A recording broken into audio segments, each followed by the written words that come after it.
Hey everyone, welcome to Packers pregame chat. I'm Tom Silverstein, and I'm here with our star of honor, Mr. LeRoy Butler. You ready for some winter football?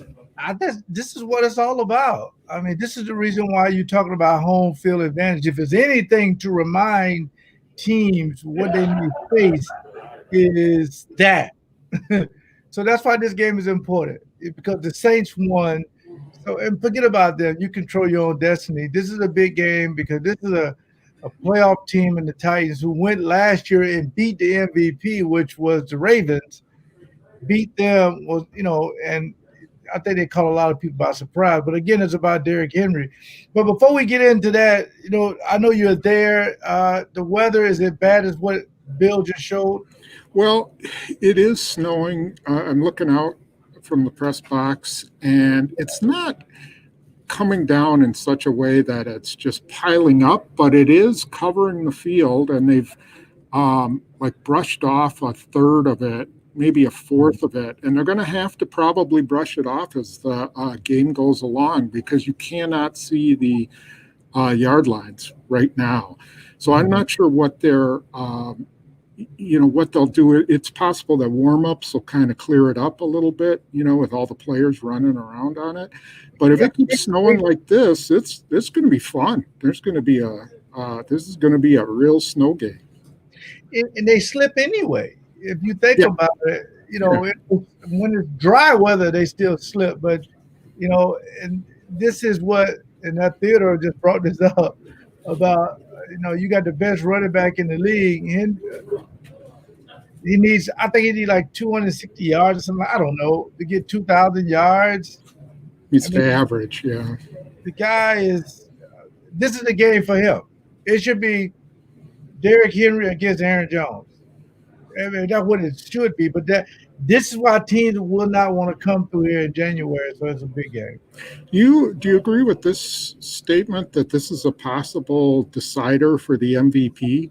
If Derrick Henry dominates this game and the Titans win, is he all of a sudden the leader? Or Patrick Mahomes has kind of struggled the last couple of weeks. Well, I think he brings it into the conversation. I think the last MVP running back was Adrian Peterson. But I remember the Barry Sanders tie with him and Brett Favre. Yeah.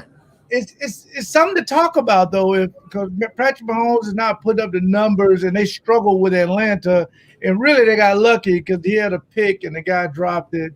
And then, their Pro Bowl kicker, he missed a field goal. He's been making them all year. Yeah. So it's working out for Kansas City. But if Aaron Rodgers put up a big day today, I think he can pretty much seal it up. But if for some reason he struggles, and Henry has a big 3-touchdown day for like 250, they're going to put him in the conversation. Yeah. Remember the regular season award. I think he has to win. I think he has to win the game. So I think the Titans would have to win, and he'd have to be the big difference. Because then you got to say, he's carried them to the same record as the Packers, and he beat them on their field. So we'll see. I mean, it's just good stuff to talk about. That'll be determined next week when all the votes are a week from Tuesday. But in terms of matchups, so the Packers will not have Jamal Williams. He is out, but center Corey Linsley is active. And so we don't know if he's going to start. They haven't said that, but I would assume he is.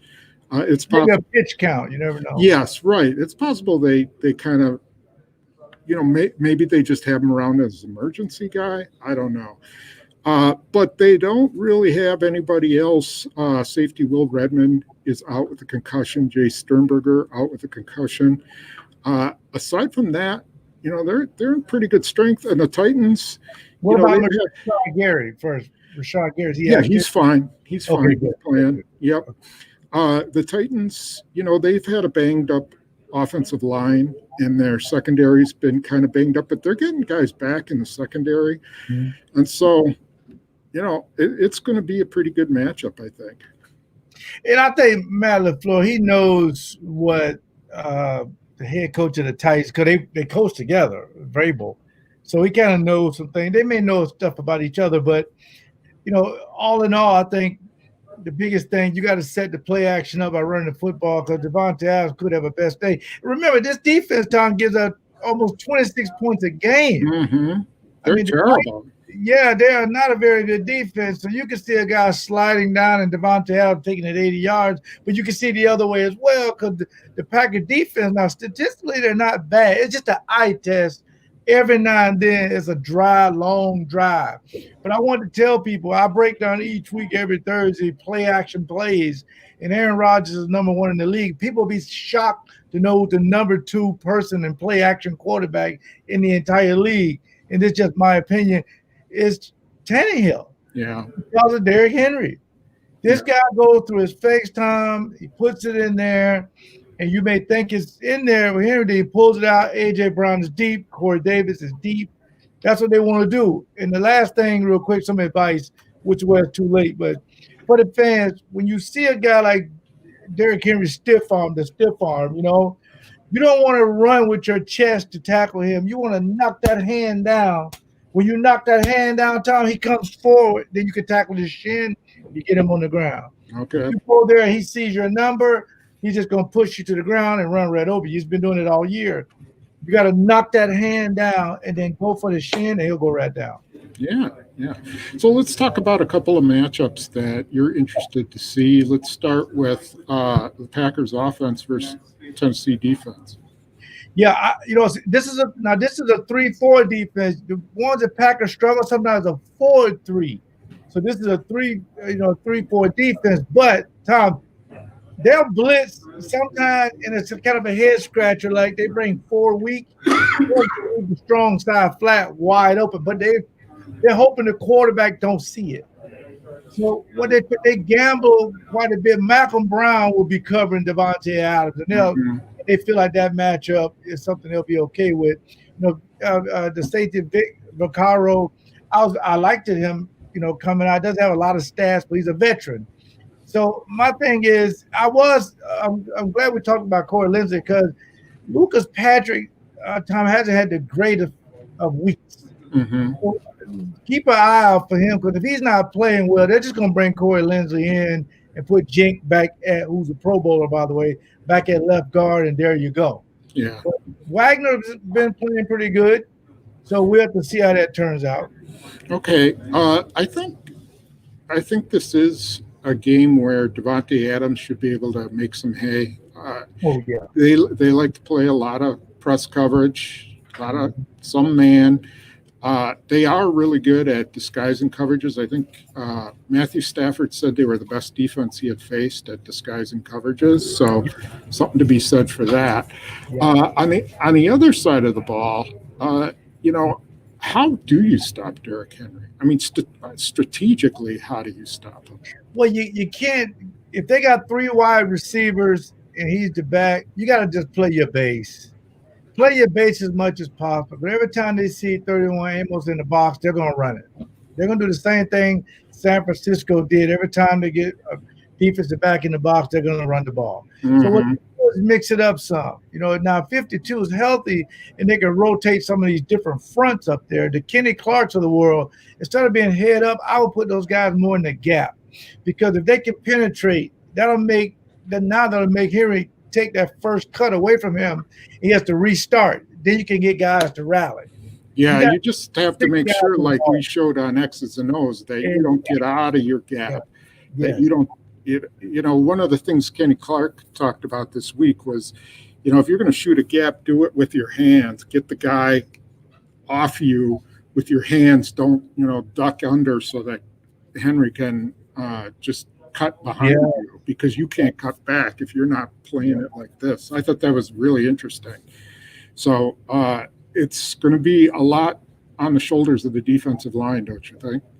Yeah, I mean, the Lancasters and Kiki, those guys got to rotate. Dean Lowry, they got to rotate in quite a bit because they may be on the field a lot with the weather being that you may not be able to throw it as much. But then again, you're susceptible to play action because one of their number one plays, he'll put it inside Henry's belly, and he just runs through the line like he has it to pull it. He'll look for A.J. Brown by 25 yards right behind the linebackers.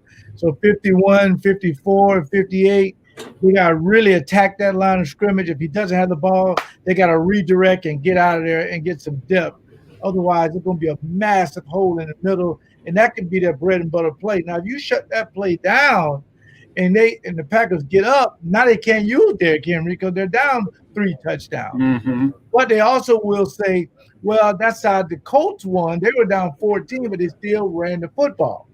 So you just can't say they're just going to throw, and you got to put nickel out there, assuming they're going to throw. They will run the ball every time they see a defensive back in the box. They will run the ball, regardless. Yeah, and Lewis brings up a good point. I think they do have to have Martin and Barnes on the field quite a bit. Kirksey can probably play on third downs, but on early downs, those two guys got to be on the field, don't you think? I would agree. I mean, you need your babies out there because national TV, big games, snow, they're too young to know that affects you. They're just going to go out there and play. And remember now, Barnes made a big play last week and causing that fumble. And Kevin it up. But, Tom, I may be biased, but I'm going to say it's up to the corners, too. Your 2 corners, Jair Alexander, make his first Pro Bowl. Him and Kevin King, they got to match up with Corey Davis and A.J. Brown because A.J. Brown's a big physical receiver. If he breaks a tackle, he's going to the house. Now, Corey Davis is not a bigger guy than him, but if he breaks a tackle, it's going to the house. This is the best tandem of wide receiver they'll see all year because when Jefferson played with Adam Thielen with Minnesota, he was just starting to find his way. But this is the best tandem they'll play all year. Who do you want Alexander on? A.J. Brown. You got to put him on A.J. Brown. If it was me, I would match him up. I would not play left and right because when you play left and right, Tom, and I know they're not going to do this. I'm just saying what I would do. When you play left and right corners, I had a conversation actually with John Gruden. He said he could draw up plays because he knows where you're going to be. Mm-hmm. So it's easy to draw plays. But if you're following my guy, I don't necessarily know what coverage you're going to play. And I got to kind of – it's almost like risk reward. But they don't play a lot of matchups, so it's just left and right, and whoever comes to you, comes to you. Okay. And lastly, would you rather play in the snow weather? I'm watching the snow come down. That's why I keep looking up. Or would you rather play in bitter cold? I think I'd rather play in bitter cold because no receiver is 4'3" in the cold weather. They're always shaking like this, like I'm ready to go to get on the bus. Yeah. When it's just snowing, it's like 30 degrees, 25 degrees. You got long sleeves on. Guys are still fast, and you can still throw the ball. Although the ball gets a lot wet, you can spin it better if it was frozen and it was hard. So I think I'd rather have, as a defender, I'd rather have it really, really cold. Yeah. Okay. Good. All right. Well, before we head out, do what we do during the game. You got a couple of sponsors you want to thank? Yeah, well, first of all, I want to thank Pick and Save. They've been fantastic all year. ShopTJC.com, Dean Murray, the Jewelry Center. Of course, Ivanhoe's Pub and Eatery in Racine. They're doing curbside. They're doing indoors as well. And for the most part, if you want a bullying book about bullying, best bullying book right there. And of course, FrankieReithCo.com. And I think one of the biggest things, I appreciate the sponsors all year for being there for us because it's been a lot of fun with the fans to interact before and after game because this is new. We never did pregame before, so pretty excited. That's been great. Now you're going to be doing your live blog, right? I am. So please go to PackersNews.com. Packers and news, that's one word, PackersNews.com. And I'll have my blog right up on the top there, and I'll answer your questions. And you know, it's a lot of fun. I'll have analysis all through the game, and I take my LeRoy Butler inspired knowledge and apply it to the blog. So it's a lot of fun. Oh, the last thing before my game day brats. Oh yeah. Game day brats. I got a new flavor, which is classic. So you can go to GameDayBrats.com or 414-531-LEAP. So yeah, I may send you a question. Okay. Blog. I'll be sure I ignore it. Why did Derrick Henry run for 60 yards? Let's reply back to me.